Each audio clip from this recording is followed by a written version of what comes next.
sir আজি আপুনি এখন গ্ৰন্থ হেৰি কৰিছে গ্ৰন্থৰ মূল বিষয়টো কি হৈছে মূল বিষয়টো হৈছে গ্ৰন্থখনৰ নাম হৈছে বিবিধ চন্দ্ৰময় অসমৰ অসমীয়া সাহিত্য পদায়ন সংস্কৃতি মানে এইখন মই হিন্দীত লিখিছোঁ ইয়াৰ লিখা অৰ্থ এইটোৱে হৈছে যে ভাৰত স্বতন্ত্ৰতা পোৱা আজি ৭৫ বছৰ পিছত অসমৰ বিষয়ে বিশেষকৈ ভাৰতৰ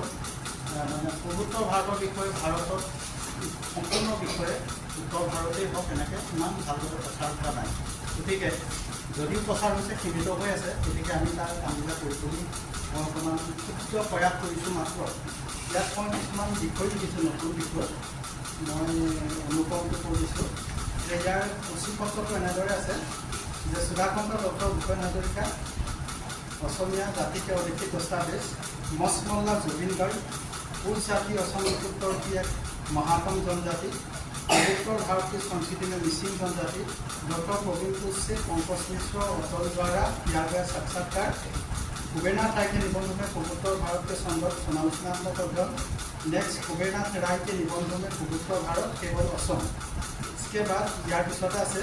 गांधी जी के प्रसार राष्ट्रवासी के रूप में हिंदी का असम में विकास पूर्वोत्तर में विकास ये विषयসমূह आजिकाली खूब दरकार होते जानिब लगे गति मैं संस्करण यार पिছত मैं द्वितीय भाग लिखिবলৈ प्रयास कर आছোঁ এইটোৱে মোৰ উদ্দেশ্য আছে যে আমি অসমৰ যিখিনি সংস্কৃতি কলা বা যিবিলাক মহান ব্যক্তি আছে এই ব্যক্তিবিলাকক আমি সৰ্বভাৰতৰ মৰ্যাদা অত্যাধিক চেষ্টাহে কৰিছোঁ ধন্যবাদ আজি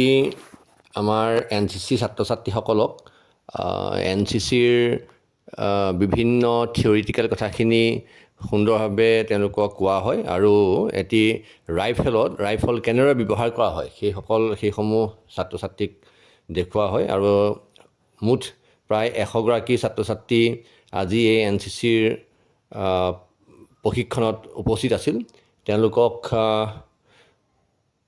NCC কোৰ্চ ডক্টৰ প্ৰবীণ কোচ ডাঙৰীয়াই খুব সুন্দৰভাৱে তেওঁলোকক আজি সকলো ছাত্ৰ ছাত্ৰীক NCCৰ প্ৰশিক্ষণত উপস্থিত থাকে আৰু ডক্টৰ প্ৰবীণ কোচ ডাঙৰীয়াই খুব সুন্দৰভাৱে তেওঁলোকক প্ৰশিক্ষণত সহায় সহযোগিতা আগবঢ়ায় जयंती जवाहर नवोदय विद्यालय का सबसे पहले दिन का क्लास है CATC कैंप चल रहे हैं ये सारे बच्चे क्लासरूम में इकट्ठा हुए हैं हम भी साथ हैं सारे बच्चे क्लासरूम में पहुँच गए हैं